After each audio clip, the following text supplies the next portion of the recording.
ओम शांति। एक दार्शनिक अपने एक शिष्य के साथ कहीं घूम रहे होते हैं। शाम का समय है।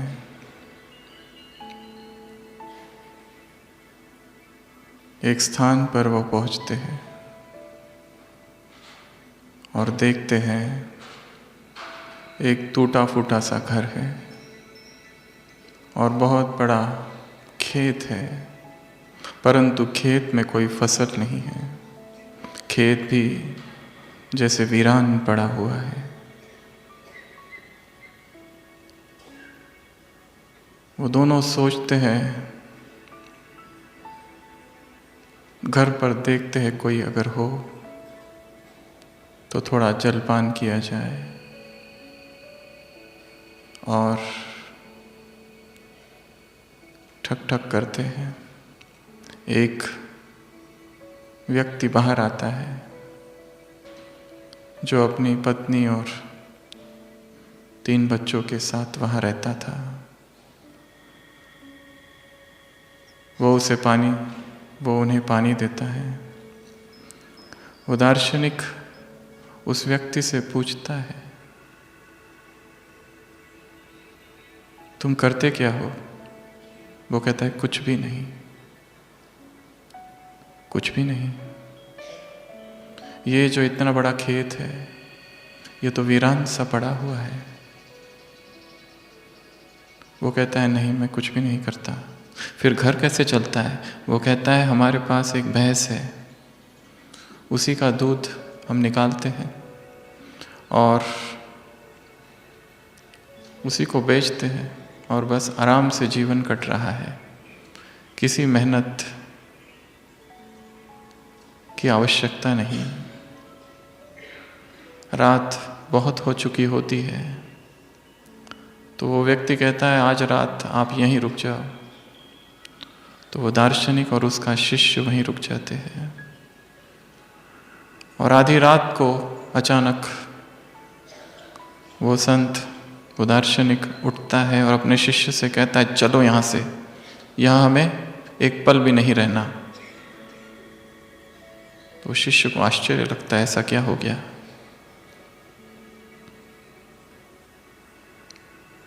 परंतु जाने से पहले एक काम करना है। वो जो भैंस है उसको चट्टान से गिराकर मार देना है। शिष्य अपने गुरु के मुख से ऐसी बातें सुनकर अवाक रह जाता है,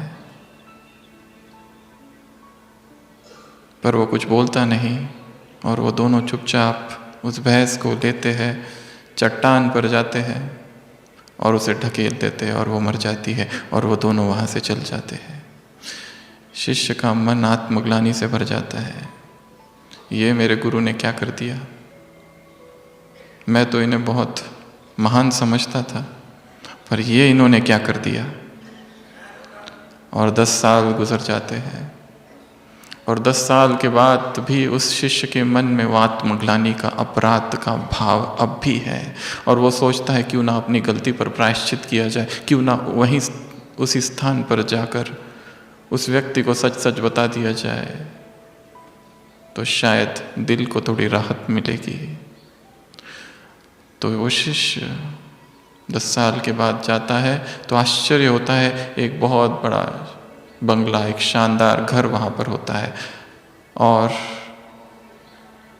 वो वीरान खेत नहीं, परंतु फूलों से, फलों से लदा हुआ बगीचा और फसलों से भरा पड़ा एक खेत था। उसे लगता है शायद वो व्यक्ति कहीं चला गया और ये दूसरा है। परंतु जब ऐसे मन में सोचता है और जाने को लगता है, एक आवाज़ आती है कि ठहरो। वो वही व्यक्ति होता है जो 10 साल पहले मिला था। वो कहता है कि क्या आपने मुझे पहचाना? मैं वही हूँ जिसके घर आप आए थे 10 साल पहले। तो वो शिष्य पूछता है, ऐसा क्या हो गया? ये इतने तुम अमीर कैसे हो गए? वो कहता है, ऐसे हुआ कि जब आप दोनों उस दिन आए थे, एक अद्भुत घटना घट गई। हमारी जो भैंस थी अचानक चट्टान से गिर गई और मर गई। और उसके बाद फिर क्या करते हम तो आराम से जीवन जी रहे थे, परंतु उसके मरने के बाद फिर हाथ पैर हिलाने पड़े।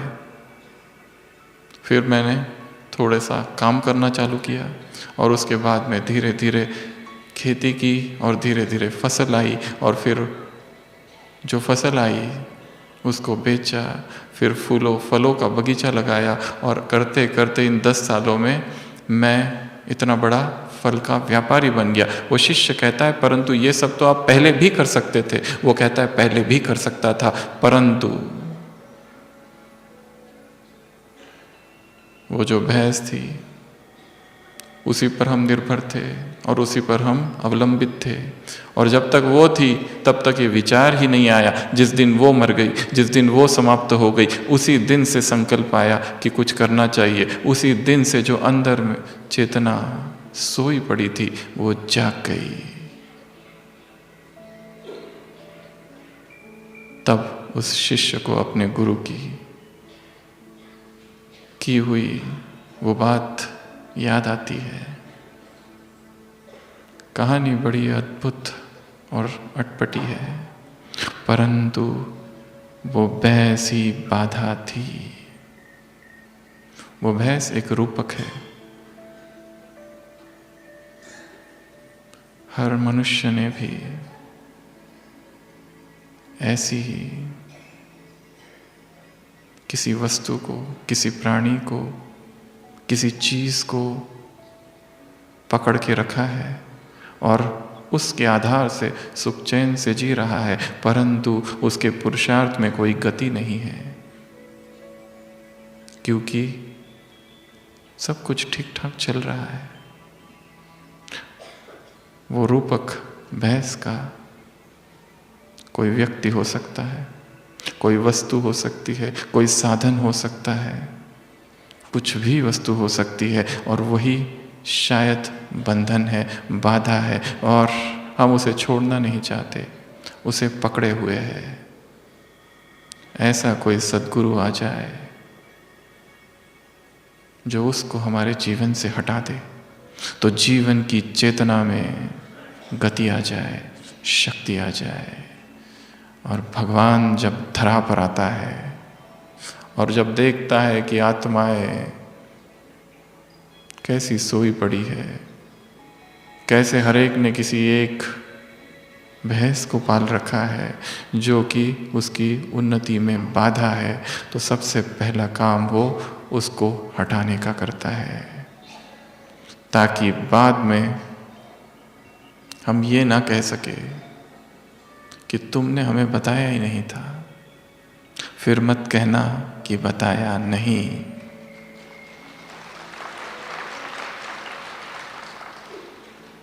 बाबा ने ऐसा अद्भुत ज्ञान दे दिया है। सुबह की साकार मुरली सागर से थालियां भर भर कर आई है। जितना चाहे उतना हर एक भर सकता है। हमने कितना भरा है। ऐसी कोई बात नहीं इस संसार की जो उसने बताई नहीं। हर एक चीज का ज्ञान उसने दे दिया है, हर बात उसने बता दी है। शायद हमने वो पढ़ी नहीं, शायद हमें वो ज्ञात नहीं, शायद हम लेट आए, परंतु यदि हमने लेट एडमिशन ली है तो लेट आने वालों की ये जिम्मेवारी है कि वो सब कुछ पढ़े जो उनके पहले पढ़ाया गया है। आने के पहले वो सब कुछ सीखे अपने वरिष्ठों से और समय का ध्यान रखे। तो इस ब्राह्मण जीवन में ऐसी बहुत सी बातें आने वाली है। हम ये नहीं कह सकते वो जब बातें आएगी ये तो आउट ऑफ सिलेबस है। बाबा कहेंगे इसके बारे में मैंने सब कुछ बता दिया है।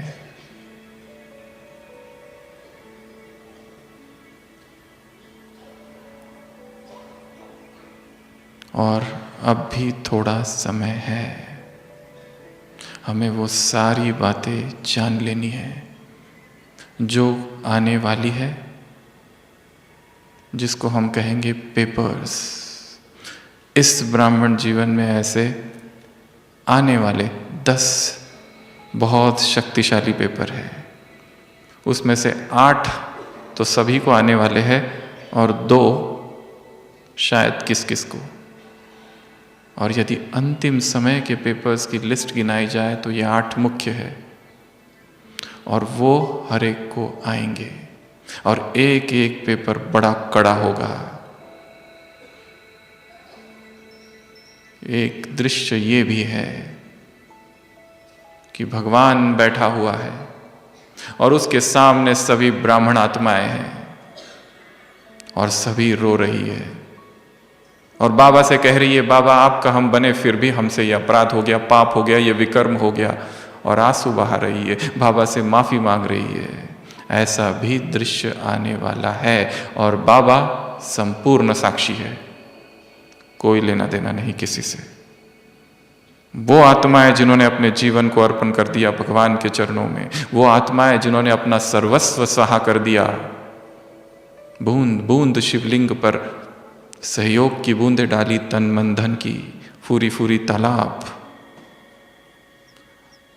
उनके भी आंखों से शायद आंसू बहेंगे और बाबा से माफी मांग रही होगी, बाबा हमें माफ कर दो, हमें पता था ये श्रीमत है, हमें पता था ये आपकी आज्ञा है, हमें पता था ऐसा करना चाहिए था, फिर भी हम न कर पाए, और बाबा प्लीज। और भगवान उस समय संपूर्ण साक्षी होगा, वो कुछ नहीं करेगा। ये दृश्य भी आने वाला है। जिसने जो कुछ किया है सब कुछ स्पष्ट दिखाई देगा।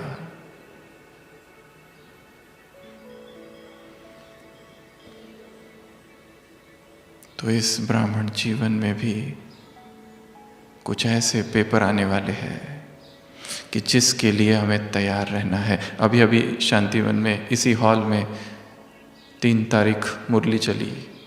बाबा ने कहा चेक करो, मन बुद्धि में चेक करो, क्लीन और क्लियर है। चेक करो मन बुद्धि में टचिंग पावर, कैचिंग पावर कितनी है। साइलेंस की शक्ति बढ़ाओ। कोई ये नहीं कह सकता कि हमारे पास समय नहीं है। अभी से अभ्यास करो। साइलेंस की शक्ति की सकाश, साइलेंस की शक्ति का सहयोग दो आत्माओं को। गॉडली बैंक अब खुली है। इस बैंक में श्रेष्ठ संकल्पों का खाता बढ़ाओ। साइलेंस की शक्ति जमा करो। 1000 पुष्ट की पेजेस की किताब रखी जाती है और पूछा जाता है इसको पढ़ने में कितना दिन लगेगा। तो एक लेखक कहता है 6 मास,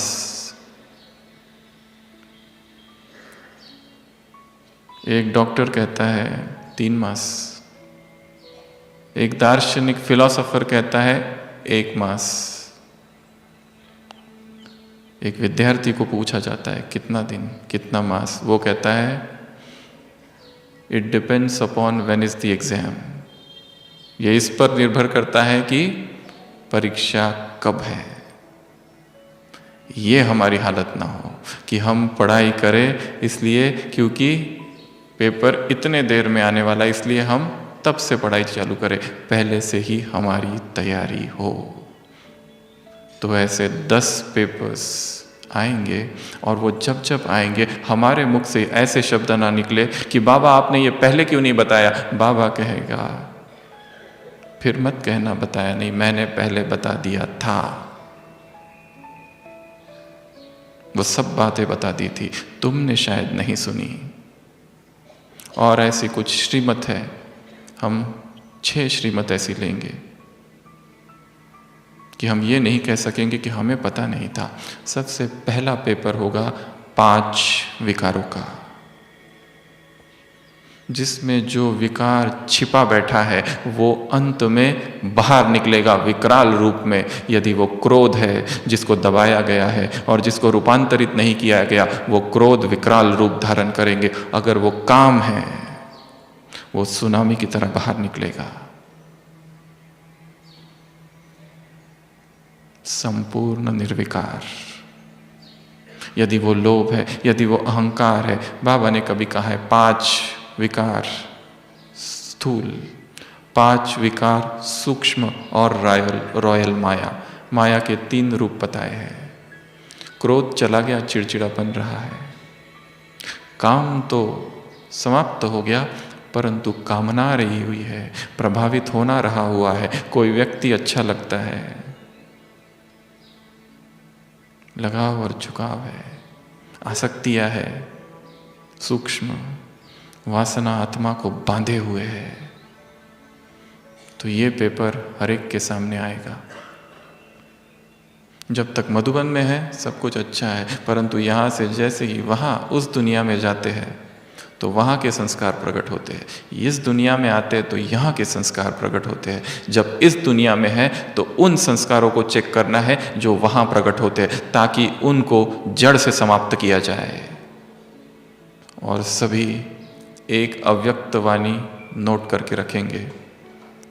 26 दिसंबर 1979, 26 दिसंबर 1979 शायद एकमात्र अव्यक्त वाणी है जिसमें बाबा ने कहा है इन विकारों को तुम्हें जीतना नहीं है, इन्हें बंदी नहीं बनाओ, नहीं तो राजा यदि कोई बंदी बनाया जाता है तो बदला लेता है। तुम्हें इस विकारों को, इन विकारों को रूपांतरित कर देना है, सहयोगी बना देना है। अपना काम विकार यदि है उसको शुभ भावना में परिवर्तित कर दो। किसी भी विकार को दबाया जाएगा तो वो सूक्ष्म रूप से बाहर निकलेगा कभी ना कभी। उसका रूप ही बदल देना। जो क्रोध है उसको यदि दबाएंगे तो वो और बढ़ेगा। उस क्रोध को रूहानी खुमारी बना दो, उस क्रोध को सहन शक्ति बना दो। वो जो मोह है उसे स्नेह बना दो, वो जो लोभ है उसे अनासक्त वृत्ति बना दो, और वो जो अहंकार है उसे स्वाभिमान बना दो। और बहुत सारी बातें उस मुरली में आई है जिसमें बाबा ने कहा है तुम्हें दबाना नहीं है किसी भी विकार को, समझना है उसे। क्रोध आ रहा है तो ये नहीं कि मैं प्रतिज्ञा करता हूं आज से क्रोध नहीं करूंगा। वो आया क्यों, कहां से आया, कहां उसका उद्गम स्थान है, वो कौन सी गंगोत्री है जहां से ये क्रोध की धारा बह रही है। यदि काम प्रकट हो रहा है, कहां से आ रहा है? जरूर कोई ट्रिगर है, जरूर कोई उत्तेजक है, जरूर कुछ तो मन में जा रहा है, जरूर कोई स्मृति है, कोई संस्कार है, कोई बाहर की वस्तु है जिसे देखा जा रहा है और फिर आंखों से प्रवेश हो रहा है। समझना है विकारों को, सूक्ष्मता से जानना है इन विकारों को। क्यों आया, कहां से आया? कुछ दिन पहले एक मुरली थी, अपनी हार और जीत का चिंतन करो। हार हुई तो क्यों हार हुई, किस कारण से हार हुई, कौन सा वो कारण था? जब तक ये कारण न ढूंढा जाए वो गलती फिर होती रहेगी। तीव्र पुरुषार्थ की परिभाषा बाबा ने कभी दी है। तीव्र पुरुषार्थ अर्थात ये नहीं कि गलती करना ही नहीं, तीव्र पुरुषार्थ अर्थात दोबारा वही गलती ना करना। एक बार हो गई, अब नहीं तो ये जीवन पश्चाताप में बीतेगा। एक तरफ संसार में खून की नदियां बहेगी और दूसरी तरफ यहां ब्राह्मण संसार में रक्त के आंसू। ब्राह्मणों के जितना पश्चाताप ब्राह्मणों को होगा शायद संसार की आत्माओं को नहीं होगा, क्योंकि ये वो आत्माएं जिन्होंने भगवान को जाना, समझा, माना, अपना जीवन अर्पण कर दिया, उसकी श्रीमत को जानने के लिए जीवन लगा दिया। उसके बाद भी एक कदम कभी आगे बढ़े तो एक कदम पीछे, ऐसी पुरुषार्थ की गति चालू है। एक कदम आगे बढ़ते फिर एक कदम पीछे जाते, एक कदम आगे बढ़ते फिर स्वप्न में भंग होता है।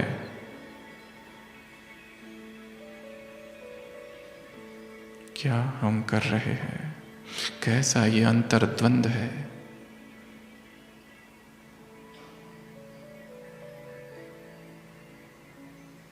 अपने ही मन को समझना है। विकार जो प्रकट हुआ किस अवस्था में हुआ,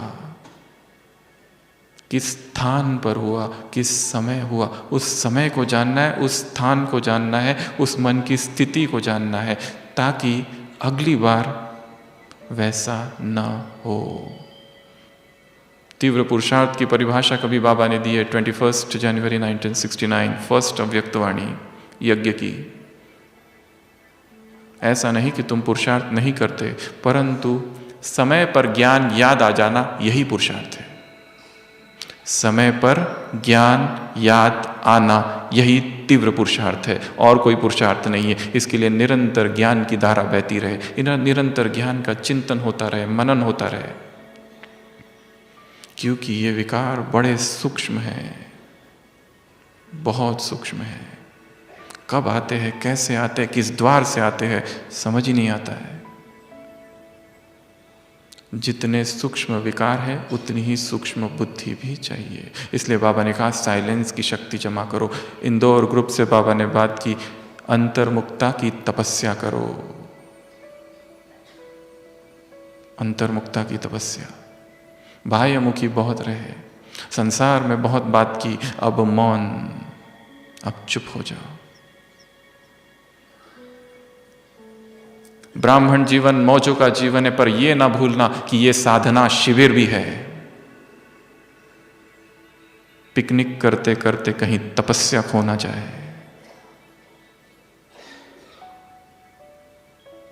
घनिष्ठता में, फैमिलियरिटी में ब्राह्मण परिवार के ब्रह्मचर्य की बलि न चढ़ जाए।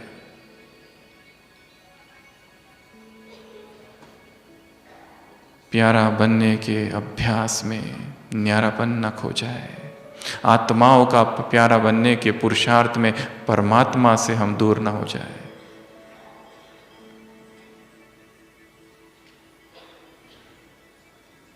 सूक्ष्म विकारों की चेकिंग।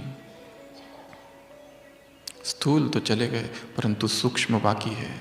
आवेग, आवेश, उत्तेजना, क्यों, कहां से, समझना है। इंद्रियों को भी समझना है अपनी। जैसे आंखों ने फल देखा, आंखों ने क्या किया, फल को देखा, परंतु आंखें जा नहीं सकती थी, इसलिए पैर गए। पर पैर फल को तोड़ नहीं सकते थे, इसलिए हाथों ने तोड़ा। परंतु हाथ खा नहीं सकते थे, इसलिए मुंह ने खाया, और फिर पेट में गया, और फिर माली को पता चला, और दंडे किसको पड़े, पीठ को, जिसका कोई दोष नहीं था। परंतु आंसू आंखों से आए। आंसू कहां से आए, आंखों से, क्योंकि उसी आंख ने देखा था। इसलिए इस चक्र को समझना है। जब जब गिरे हो, कहां से गिरे। ये नहीं कि आज क्रोध आया तो आज भोजन नहीं, आज ये वासना उठी तो आज प्रतिज्ञा करता हूं। ये बहुत अच्छा है प्रतिज्ञा करना, परंतु प्रतिज्ञा ज्ञान युक्त, चिंतन युक्त प्रतिज्ञा हो। नहीं तो वो प्रतिज्ञा जब टूटेगी दोहरा पश्चाताप होगा। किसी अव्यक्त वाणी में बाबा ने कहा है, इनको अपना ब्राह्मण जीवन नहीं बना देना। ब्राह्मण जीवन की रस्म 3P, पाप करते रहना, पश्चाताप करते रहना, एंड पार्डन, माफी मांगते रहना। इसको ब्राह्मण जीवन का रीति रस्म नहीं बना दो। हर बार नए पाप करते रहो, फिर पश्चाताप करो, फिर बाबा को खत लिखो, बाबा ये हो गया।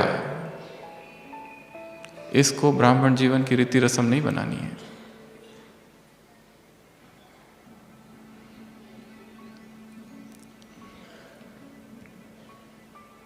तो ये पहला पेपर सबको आएगा, हर एक को।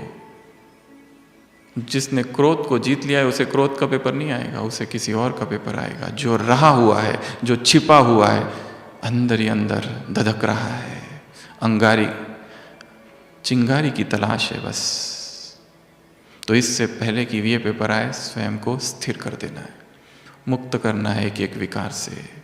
To slay each passion each day. एक एक दिन, एक एक वासना का अंत हो जाए और आत्मा निर्विकार की ओर बढ़े। ये पहला पेपर। दूसरा पेपर आएगा प्रकृति के 5 तत्वों का। एक तत्व हलचल करता है तो कैसी अवस्था हो जाती है। सोचो, पांचों ही तत्व एक साथ आक्रमण करेंगे तो हमारी कैसी स्थिति होगी। बाहर भूकंप हो परंतु अंतर मन में अकंप हो। यदि बाहर ज्वालामुखी हो तो अंदर योग की ज्वाला प्रकट हो। और यदि प्रकृति को जीतना है तो प्रकृति के लिए हमें कुछ करना पड़ेगा। 24 घंटे में कम से कम 2 बार प्रकृति को सकाश, सुबह अमृत वेला, नुमा शाम के योग। प्रकृति से माफी मांगना, क्योंकि प्रकृति ने हमें सब कुछ दिया था और हमने प्रकृति के साथ क्या कर दिया। प्रकृति को सकाश, प्रकृति से माफी मांगना, प्रकृति को किरणें देना, प्रकृति को सतो प्रधान बनाना। तत्व एक एक। दादी जान की कहते हैं, मैं हर दिन 5 मिनट अपने ही शरीर को सकाश देती हूं। ये शरीर भी तत्वों का बना है। तो इस प्रकृति को हमें पावन करना है और आपको एक संकल्प दे रहे हैं जो कि अपनी डायरी में नोट करके रखना है। मुझे इस सृष्टि के एक एक कण को पावन करना है, एक एक पार्टिकल को पवित्र बनाना है। इस समूचे संसार को एक एक कण को पवित्र बनाना है। तो मेरे अंदर पवित्रता की कैसी धारणा होनी चाहिए। वो भक्त एक दिन के लिए पवित्रता का व्रत धारण करते हैं, तुम्हारा सदा के लिए पवित्रता का व्रत है। और तुम्हारी पवित्रता है मनसा वाचा कर्मणा संबंध संपर्क खान पान। अभी अभी मुरली चली है। 5 प्रकार की पवित्रता। किसी भी तल पर यह पवित्रता भंग ना हो, नहीं तो तुम में और उन भक्तों में कोई अंतर नहीं होगा। पवित्रता आधार है ब्राह्मण जीवन का। अभी अभी मुरली चली, 3 महावाक्य थे उसमें। ब्राह्मण जीवन का आधार पवित्रता है, श्रेष्ठ पद का आधार पवित्रता है, पूज्य बनने का आधार पवित्रता है, सर्व प्राप्तियों का आधार पवित्रता है। तो जब इस पावन स्थान पर आए हैं, अपने पवित्रता के चार्ट को चेक करना है। तो दूसरा जो पेपर आएगा वो होगा प्रकृति की तरफ से।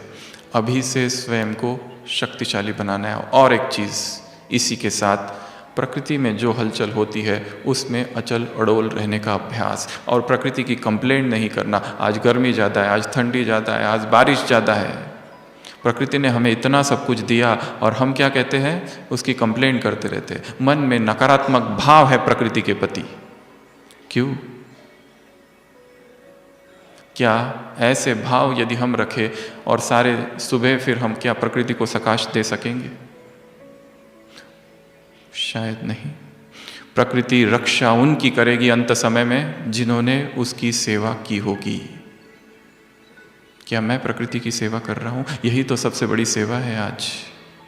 जहाँ प्रकृति ही तमो प्रधान है, जहाँ आत्माएं तमो प्रधान है, अपनी प्यूरिटी को इतना बढ़ाना है कि अपने आप सकाश विश्व में फैले, 5 तत्व पावन हो जाए।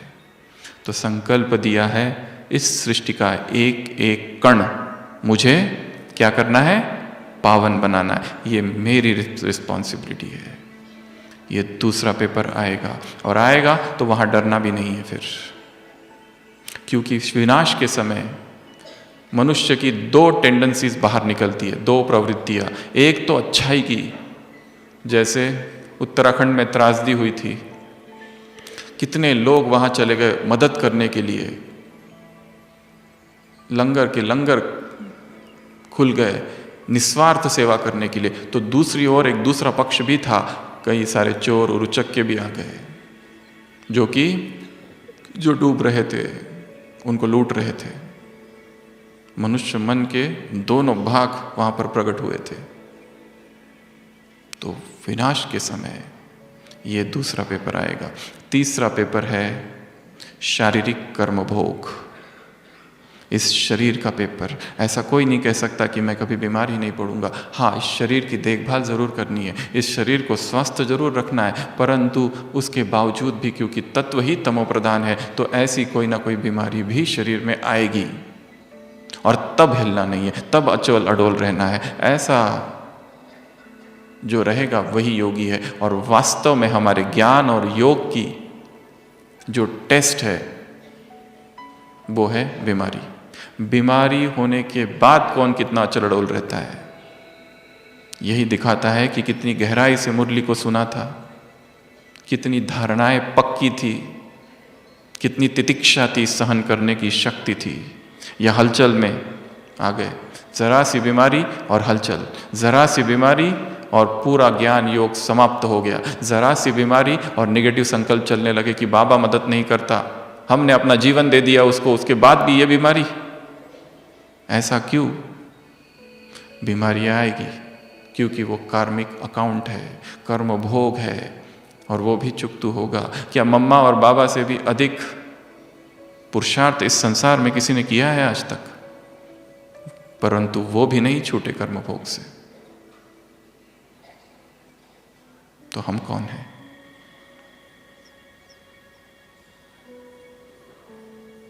तो बीमारियां ये तीसरा पेपर है जो हर एक को आएगी, उसके लिए भी स्वयं को तैयार रखना है। और एक दूसरी बात, जिस तरह की हमारी जीवन शैली है, यदि वो ऐसी जीवन शैली है कि जिसमें हम बार बार बीमार पड़ रहे अपने ही कारण से, तो वो भी ज्ञानी तो योगी आत्मा की निशानी नहीं है। बार बार हमने एक बात बाबा की कही है, जो बच्चे अपनी ही गलती के कारण बार बार बीमार पड़ते हैं, बाप दादा उन्हें ज्ञानी योगी आत्मा नहीं कहते। ऐसा खानपान है, ऐसी दिनचर्या है कि जिसमें बीमारियां बीमारियां हैं। तो ये तीसरा पेपर भी आएगा। तो इसमें सबसे पहले तो स्वयं को स्वस्थ रखना है, क्योंकि शरीर जब स्वस्थ ही नहीं तो योग भी नहीं लगता है। दूसरा, इस देह को सकाश, और यदि बीमारी आ भी जाए तो सकारात्मक भाव। बाबा ने मुरली में कभी कहा है 31 दिसंबर 1995, यदि कोई बीमारी आ जाए तो तुम क्या कहो? वाह व्याधि वाह। क्यों कहो? क्योंकि यदि कोई तुम्हारे घर मेहमान आए और यदि तुम उसकी तारीफ करो तो वो खुशी खुशी से विदा लेगा। यदि कोई बीमारी भी आ जाए तो क्या कहो? वाह व्याधि वाह, बहुत अच्छा, तो खुशी खुशी से वो विदा लेगी। दवाइयाँ भी लेनी पड़े तो ये नहीं कि मुझे इतनी दवाइयाँ क्यों लेनी पड़ती है। बाबा कहते हैं ड्राई फ्रूट समझो, उसमें भी सकाश भर दो, उसमें भी शक्ति भर दो, और फिर स्वीकार करो इस संकल्प के साथ कि ये दवाई मेरे शरीर में जा रही हो और सारे विकारों को नष्ट कर रही है, केवल देह के नहीं मन के भी। तो ऐसा अभ्यास करना है। कंप्लेंट जहाँ होगी, नकारात्मक भाव जहाँ होंगे, वहाँ बीमारियाँ बढ़ती है। और हमने देखा है मेडिकल प्रैक्टिस में, जो मरीज़ जितना सकारात्मक है उतना ही जल्दी ठीक होता है, और जिसके मन में जितनी बेचैनी है, हलचल है, प्रश्न है, उसकी बीमारी कभी ठीक नहीं होती, बहुत टाइम लगता है ठीक होने के लिए। तो मन कैसा है? तो ये तीसरा पेपर। चौथा पेपर, साधनों का अभाव। अब जो कुछ साधन हमारे पास है, एक समय आएगा कुछ भी नहीं होगा। मोबाइल होगा परंतु नेटवर्क नहीं, कुछ भी नहीं होगा। जितने सुख सुविधाओं के आज साधन हमारे पास है, सोचो वो सब कुछ हट जाए तो क्या हम अचल रह पाएंगे, अडोल रह पाएंगे? और ये होगा, और बाबा ने ये सब कुछ पहले ही बता दिया। हम ये नहीं कह सकते बाबा ये क्या होगा, हो गया, फिर मत कहना बताया नहीं, सब कुछ बता चुके हैं बाबा। और ये साधन हमारी साधना का आधार नहीं है, आज है कल नहीं रहेंगे। हमारी साधना निराधार है। हमारी साधना इस संसार के किसी भी वस्तु पर डिपेंडेंट नहीं है। हाँ, उनका उपयोग करना है, उनका प्रयोग करना है, उनकी मदद लेनी है, परंतु इसका मतलब ये नहीं कि वो जब नहीं है तब हम हलचल में हैं। कुछ भी नहीं रहेगा, आज बिस्तर है वो भी नहीं रहेगा। बाबा ने कहा है जो वॉइसलेस होंगे वही वायरलेस होंगे। जिनके अंदर इतनी पवित्रता की शक्ति होगी, इतनी प्यूरिटी का बल होगा, वो अपने आप उनको टचिंग होगी। अभी मुरली में बाबा ने कहा था टचिंग पावर कैचिंग होगा। उनको पता चलेगा यहाँ जाना है वहाँ नहीं जाना है, ये करना है वो नहीं करना है। कब होगा ये? जब इतनी क्लीन क्लियर इंटेलेक्ट और माइंड होगा। तो ये भी पेपर आएगा। इसके लिए बीच बीच में अभ्यास करना है ऑफलाइन रहने का।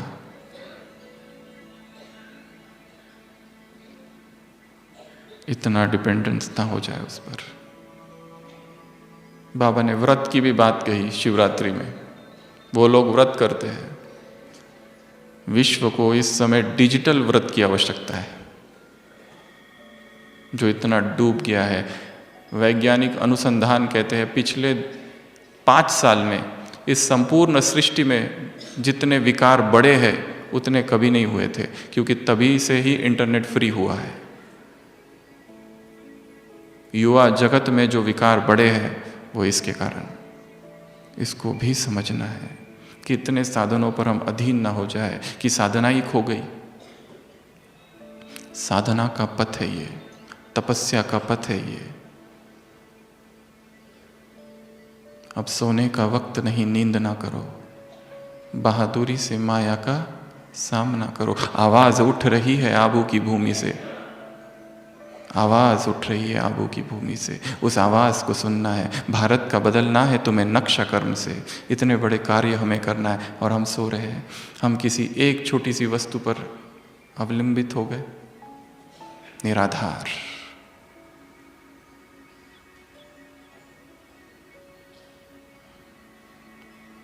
साधना निराधार हो जाए। अभ्यास करना है, हर प्रकार का अभ्यास करना है, हर प्रकार का। कठिन से कठिन परिस्थितियों में रहने का अभ्यास। तो ये एक पेपर। अगला लौकिक आत्माओं से पेपर। 5वां लौकिक आत्माओं से पेपर आएगा। उनकी कोई बीमारी, उनकी मृत्यु, स्वजनों की बीमारी, स्वजनों की मृत्यु, स्वजनों की आर्थिक तंगी हमें हलचल में ना लाए, क्योंकि सभी आत्माएं, सभी एक्टर्स है। हमने अपना जीवन इधर दे दिया, वो अभी तक ज्ञान में नहीं है, परंतु उनकी वजह से यहाँ डिस्टर्बेंस है। और यदि वो ज्ञान में भी है तो भी डिस्टर्बेंस है, क्योंकि मोह इतना ज़्यादा है, लगाव इतना ज़्यादा है।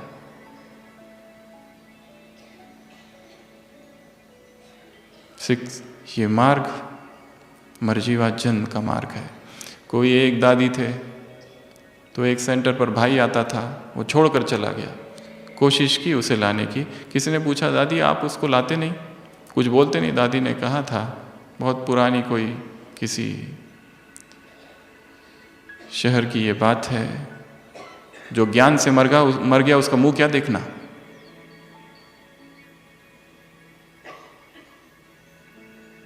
ऐसी नष्ट मोह की स्थिति हो तो स्वजनों की मृत्यु, स्वजनों की बीमारी और स्वजनों की हलचल हमें हलचल में ना लाए, नहीं तो यही पेपर बन जाएगा अंत समय में। इसी से हलचल में आ जाएंगे। सेवाएं बहुत की परंतु मोह नहीं टूटा अब तक, तो यही हलचल में लाएगा।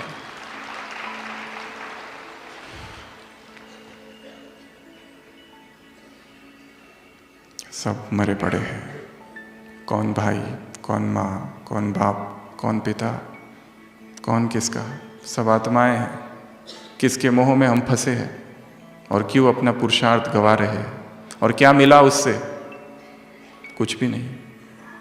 इतनी अपेक्षाएं, इतनी एक्सपेक्टेशंस और हर बार धोखा, फिर भी छोड़ नहीं रहे। कैसा ये? और वास्तव में हमें जो कुछ सुख मिलता है किसी दूसरे व्यक्ति से कभी नहीं मिलता। जैसे वो कुत्ता है, वो हड्डी को पकड़ लेता है और चूसते रहता है, उसे लगता है वो रस हड्डी से आ रहा है, परंतु हड्डी से वो रस आ ही नहीं रहा है। ध्यानपूर्वक देखो, उसके मुंह से खून निकल रहा है और वही खून को वो पी रहा है, और उसको लगता है वो रस हड्डी से आ रहा है। एक पुरुष को लगता है रस स्त्री से आ रहा है, स्त्री को लगता है पुरुष से रस आ रहा है। ना तो स्त्री में रस है, ना तो पुरुष में। किसी भी व्यक्ति में रस नहीं है। रस हमारे ही अंदर है, वो प्रकट हो रहा है, और दूसरा व्यक्ति केवल एक पर्दा है। हमारे विचार जा रहे हैं, प्रक्षेपण हो रहा है, और हमें लगता है ये मुझे सुख दे रहा है, ये मेरा आधार है, ये मेरी केयर करते हैं, ये मुझे अटेंशन देते हैं। ब्रह्म मात्र है, एक परमात्मा के अतिरिक्त इस संसार में हमारा कोई भी नहीं, सब के सब सौतेले हैं। सगा एक वही है। जब ऐसा भाव प्रकट हो जाए तब वैराग आएगा संसार से, नहीं तो संसार को व्यक्ति पकड़ के रखता है, खींच के रखता है। ऐसे लगता है इनको मैं छोड़ दूं तो मेरा क्या होगा, वही बाधा है मार्ग में। तो लौकिक से भी पेपर आएगा।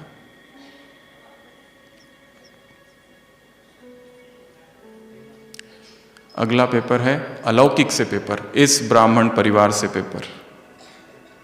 ये जो ब्राह्मण परिवार है, हमने ज़्यादा से ज़्यादा समय इन्हीं के बीच में बिताया है, तो सबसे बड़े पेपर तो यहाँ आएंगे। इसके सामने लौकिक के पेपर बहुत छोटे हैं। और यहाँ पर भी 3 कैटेगरी, बड़ों से, साथियों से और छोटों से। और ये सारे पेपर आने चाहिए, क्योंकि इन्हीं के चुकतू होने के बिना हम जा नहीं सकेंगे। इसलिए अगर पेपर अपने साथियों से, बड़ों से और छोटों से आ रहे हो तो खुश होना चाहिए कि हिसाब चुकतू हो रहा है, दुखी नहीं होना है। और ये ब्राह्मण जल्दी जल्दी आह्वान कर लो कि जितने मेरे पेपर है आ जाए और चुकतू हो जाए।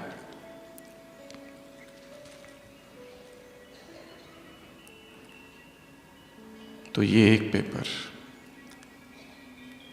उसके बाद भटकती आत्माओं के द्वारा पेपर, इविल सोल्स। भटकती हुई आत्माएं उनमें प्रवेश करती है जो कमजोर है मन से। भटकती हुई आत्मा उनमें प्रवेश करती है जिनका रस शरीर में है, जिनका रस संकल्पों में है और परमात्मा में है और आत्मिक सुख में जो रहती है, उनमें नहीं आ पाती है। वो शक्तिशाली आत्माएं हैं। जो कमजोर है उन्हीं में प्रवेश करती है। इसलिए अपने आप को शक्ति भरनी है, अपने आप में स्पिरिचुअल पावर्स भरनी है स्वयं में, नहीं तो ये अटैक होगा। ये भी एक पेपर है। अगला पेपर बुरी दृष्टि वाली आत्माओं से पेपर, कुदृष्टि वाली विकारी आत्माएं जो हम पर कुदृष्टि डालेगी, ये भी एक पेपर होगा। इसके लिए फिर से एक ही पुरुषार्थ है, अपनी प्यूरिटी को, अपनी पवित्रता को बढ़ाते जाना है। क्योंकि जिस प्यूरिटी के लेवल पर हम हैं, शायद वो संपूर्णता नहीं है। उन आत्माओं को देखना है कि जिनका जीवन लंबा समय से पवित्र रहा है, और उनके जैसा बनने का अभ्यास करना है। जैसे हमारी सारी दादियाँ, निष्कलंक जीवन है जिनका, उनसे सीखना है। तो वो भी एक पेपर आएगा ऐसी आत्माओं से। उसके बाद में 2 कुछ अलग प्रकार के पेपर है जो भी आएंगे। एक है आर्थिक पेपर, अचानक दिवाला निकल जाना, अचानक कुछ भी हाथ में नहीं रहना, सारे पैसे चले गए, वो भी पेपर आएगा। उसमें भी अपने आप को जिसने ज्ञान धन से भरपूर रखा है, वो ऐसे पेपर को सहज पार कर लेंगे। परंतु जिनके पास ज्ञान की कमी है, ज्ञान धन की, जब स्थूल धन की कमी होगी तो परेशान हो जाएंगे। इसलिए रत्नों की थालियाँ भगवान अभी लुटा रहा है। एक एक रत्न को उठाना है और बुद्धि रूपी झोली में भरना है, ताकि वो शक्ति बन जाए और परिस्थितियों में काम आए। और सबसे बड़ी ऐसी एक परिस्थिति आर्थिक, दिवाला निकल जाना, बैंकक्रप्ट, इंसॉल्वेंट। अगला एक पेपर है जो किसी किसी को आ सकता है और उसके लिए भी तैयार रहना है, लीगल, कानूनी। हमने कभी सोचा नहीं था ऐसा होगा, पर वो भी होगा, क्योंकि इतने सारे 63 जन हमने क्या किया हमें पता नहीं। बहुत सारी चीज़ें हम करके रखी है। तो कुछ कुछ पेपर्स, चाहे सेवा केंद्र, चाहे घर या ऑफिस या कहीं पर भी, लीगल पेपर भी आएंगे। और ये पेपर में व्यक्ति हिल जाता है, कोर्ट कचहरी और ढेर सारी बातें। पर इसमें भी अचल अडोल, और इसमें भी ये संकल्प कि भगवान मेरा साथी है और मैं अकेला कभी भी नहीं हूँ, वो निरंतर मेरे साथ है, हर जीवन की हर परिस्थिति में मेरे साथ है, तो वो सहज हो जाएगा। और फिर अगला पेपर है पुराने संस्कार। ये तो हर एक को आना है। इसको इसका वर्णन बाबा ने कई सारी अव्यक्त वाणियों में किया है कि ये पुराना पेपर आएगा। अचानक जो हमको लगा 10 साल पहले का संस्कार जो दब चुका था, मिट चुका था, अचानक प्रकट हो गया। किसी से घृणा थी 10 साल पहले, 10 साल तक वो कहाँ चला गया व्यक्ति पता नहीं। और हमने यहाँ बहुत सारे अभ्यास किए, मैं विश्व कल्याणकारी हूँ और ऐसा हूँ वैसा हूँ, और अचानक वो व्यक्ति सामने आ जाता है, वही घृणा वही नफरत फिर से प्रकट हो गई, क्योंकि उसे शायद माफ़ नहीं किया था। इसके लिए सबसे बड़ा पुरुषार्थ है अंतर्मुक्ता की गुफा। बाबा ने कहा इंडोर, अंदर जाकर अपने ही मन की गुफा को देखना, कौन से भाव उसमें हैं। टॉर्च लेकर जाना होगा एनालाइज करने के लिए, कहाँ घृणा है, कहाँ नफरत है, कहाँ द्वेष है, किससे ईर्ष्या है मुझे, किसने मुझे जीवन में बहुत दुख दिया और मैंने अब तक उसे माफ़ नहीं किया है, पकड़ के रखा है उसे। क्यों? क्या मैं करूं जिससे इस बोझ से मैं मुक्त हो जाऊं? नहीं तो ये मुझे अपने लिए उसे माफ़ करना पड़ेगा, उसके लिए नहीं, अपने लिए। नहीं तो मैं पुरुषार्थ नहीं कर पाऊंगा। अव्यक्त महावाक्य है बाबा के, इस संसार में इस संसार की एक आत्मा के लिए भी यदि घृणा है तो तुम संपूर्ण नहीं बन सकोगे। इसके लिए अभी अभी मुरली चली, बाबा ने कहा स्नेह के विमान में आए हो। सभी आए स्नेह के विमान में, और तो जाएंगे किस में? स्नेह के ही विमान में जाना। घृणा नफरत ईर्ष्या यहीं छोड़ देना। तो ये भी एक पेपर होगा। पुराने संस्कार, पुरानी आदतें, पुरानी एडिक्शंस। क्योंकि जो 10 साल पहले हम देखते हैं मेडिकल प्रैक्टिस में, एक व्यक्ति है शराब पीता है, बहुत पीता है और अचानक कोई घटना हो जाती है, छोड़ देता है, फिर 10 साल पीता ही नहीं है, फिर सब कुछ ठीक रहता है, फिर अचानक एक दिन फिर से चालू कर देता है। क्यों? क्या हो गया? क्योंकि वो 10 साल में शायद इतना ओवर कॉन्फिडेंट हो गया कि मैंने तो जीत लिया, हो गया, और अचानक एक कमज़ोर पल में वो गलती फिर से आ जाती, वो एडिक्शन फिर से आ जाता है। गलती एक पल की होती है और सज़ा जीवन भर भुगतनी पड़ती है। लम्हों ने खता की, सदियों ने सज़ा पाई। गलती तो एक पल की होती है। जितने जेल है संसार में, सब में जाकर हम देखें तो वो लोग तो कितने अच्छे अच्छे ऐसा दिखाई देगा। वो कहते हैं कि पता नहीं उस 10 मिनट में क्या हो गया था, क्या आवेग आ गया था और वो गलती हो गई। इसके लिए पहले तो ये नम्रता होना चाहिए कि ये मेरे में है। मैं स्वीकार करता हूँ कि मुझ में इन्फीरियोरिटी कॉम्प्लेक्स है, हीनता के भाव है। मैं स्वीकार करता हूँ कि मैं अपने आप को थोड़ा महान ही समझता हूँ दूसरों से। मुझ में ये है कि ईर्ष्या है, यह आत्मा मेरे से आगे जाती है तो मुझे दुख होता है। दूसरे मेरे से कुछ अच्छा सेवा करते हैं तो मुझे दुख होता है। पहले तो ये रियलाइजेशन होना चाहिए कि मुझ में ये भाव है, उसके बाद ही उस पर हम काम कर सकेंगे। परंतु अहंकार को बड़ी चोट लगती है ये स्वीकार करने में। परंतु यदि हमें छूटना है तो करना पड़ेगा। एक छोटी सी लिस्ट बनानी है, मेरे ऐसे कौन से संस्कार है जो श्रीमत के विरुद्ध है, मेरी ऐसी कौन सी आदतें हैं जो योगी आत्माओं की आदत नहीं है।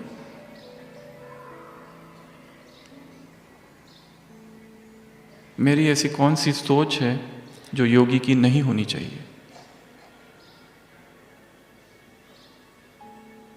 संस्कारों पर काम करना है।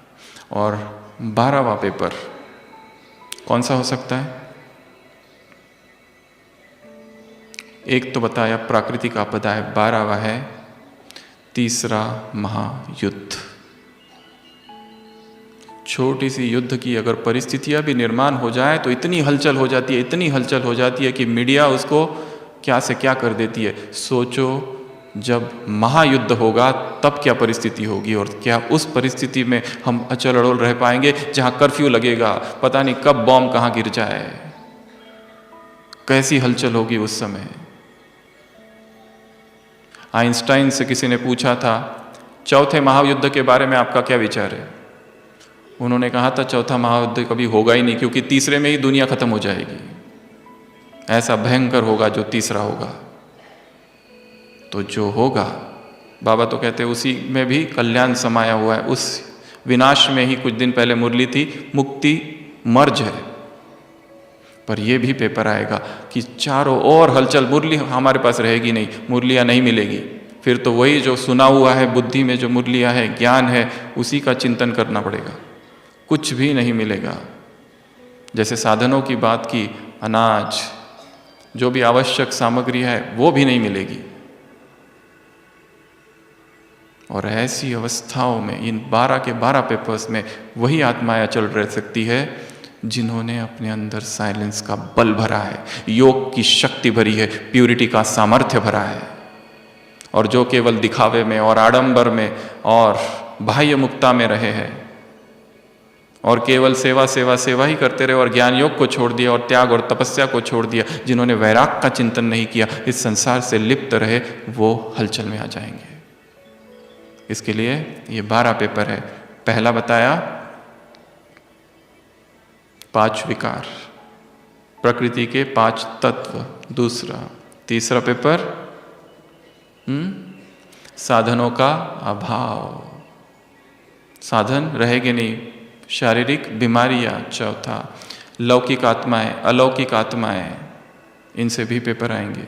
कुछ ना कुछ, कुछ ना कुछ, कुछ ना कुछ, सब समझना हिसाब चुकतू हो रहा है। भटकती हुई आत्माएं, कुदृष्टि वाली आत्माएं, legal paper, financial papers,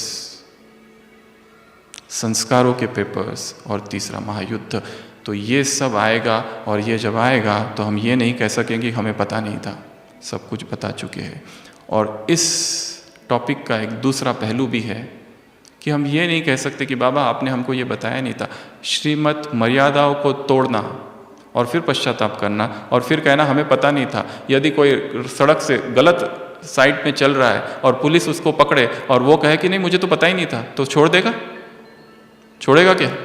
ignorance of law excuses none, नहीं छोड़ेगा। वैसे ही कुछ शक्तिशाली मर्यादाएं हैं, उन मर्यादाओं का उल्लंघन ना। मर्यादाओं की लिस्ट तो बहुत बड़ी है, परंतु कुछ हम खाली गिनाएंगे। सबसे पहली है अमृत वेला। ब्रह्मा बाबा का 33 साल का पुरुषार्थ में एक दिन भी अमृत वेला मिस नहीं हुआ। अपने आप को चेक करो, पिछले 33 डेज में हमारा कितना बार मिस हुआ। भगवान के महावाक्य है, अमृत वेला स्वयं को इतना शक्ति से भर दो, इतने प्रेम से भर दो कि दिन भर किसी भी देहधारी का प्रेम ना खींचे। यदि खींच रहा है तो शायद अमृत वेला परमात्मा प्रेम से नहीं भरा है। एक धारणा। दूसरी धारणा, दूसरी श्रीमत, दूसरी मर्यादा है संपूर्ण ब्रह्मचर्य, संपूर्ण पवित्रता, जो कि स्वप्न में भी खंडित ना हो। ऐसा ब्रह्मचर्य, ऐसी पवित्रता, स्वप्न में भी व्यर्थ ना आए। अभी अभी जो मुरली चली उसमें बाबा ने कहा था, ये है प्यूरिटी। केवल ब्रह्मचर्य नहीं, वो ब्रह्माचर्य हो। ये दूसरी धारणा। तीसरी धारणा है भोजन। भोजन को कितना प्रेम से, समर्पण भाव से और याद से बनाया जाता है, और भोजन को किस भाव से खाया जाता है।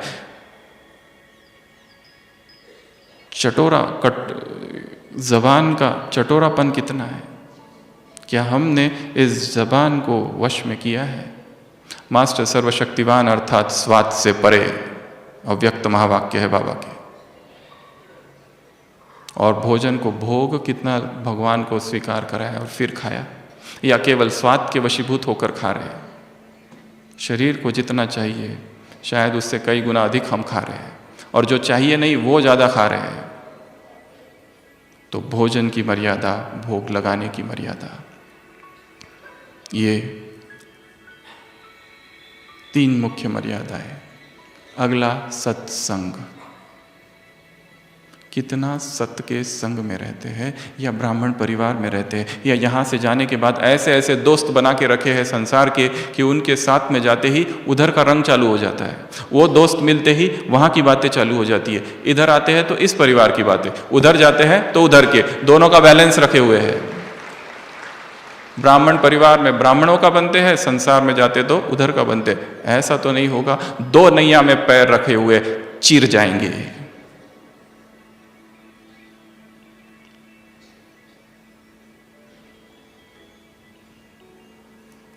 एक मेहतरनी साफ सफाई करने वाली वैराग आ जाता है, सोचती है क्या करूं, यही जीवन जीऊं कि भगवान के चरणों में जाऊं। सोचती विचारती जा रही है, वहां से एक साहूकार आता है, कहता है ए मेहतरनी हट जा एक तरफ। और उसको एकदम से रियलाइजेशन होता है, हट जा एक तरफ हो जा। वो गुरु बन जाता है, क्या मैं इस संसार को क्यों पकड़ूं, एक तरफ हो जा, बस अब भगवान को ही पकड़ा है, एक तरफ हो जा, संसार नहीं चाहिए। सत्संग, पांचवी धारणा है ज्ञान का मनन चिंतन। ज्ञान का मनन चिंतन, केवल गए मुरली सुनी और आए और लिख ली पॉइंट्स, इससे नहीं होगा, चिंतन करना पड़ेगा, गहराई में जाने का पड़ेगा। पॉइंट्स अथाह है, बुद्धि में धारण करो एक एक। और लास्ट मर्यादा, योग का चार्ट बढ़ाते जाना है। 1 घंटा है तो 2 घंटा, 2 घंटा है तो 3 घंटा, 3 घंटा है तो 4। कल की साकार बोली अष्ट रत्न अर्थात 8 घंटे योग का चार्ट। अपने चार्ट को बढ़ाना है, चाहे कितना भी ज्ञान का चिंतन करो, जब तक योग शक्तिशाली नहीं, विकारों पर विजय नहीं हो सकती। इसके लिए अशरीरी भव का अभ्यास करना है। तो ऐसी ये मर्यादा है, यदि इनको हमने तोड़ा और फिर पश्चाताप किया और बाद में कहा हमें पता नहीं था, बाबा कहेंगे फिर मत कहना बताया नहीं, मैंने सब कुछ बता के रखा था। तो 12 पेपर्स और ये कुछ मर्यादा है। फिर से इस ब्राह्मण जीवन को स्थिर करना है, स्वयं को जगाना है। तो सभी अलर्ट होके बैठ जाएंगे। दादी जी आएंगे, 7:30 तक योग चलेगा। शक्तिशाली योग करना है, ऐसा योग कि मुझ आत्मा को, इस संसार के हर कण को पावन करना है, शरीर की भी हलचल समाप्त हो जाए, ऐसा शक्तिशाली योग का अभ्यास। ओम शांति।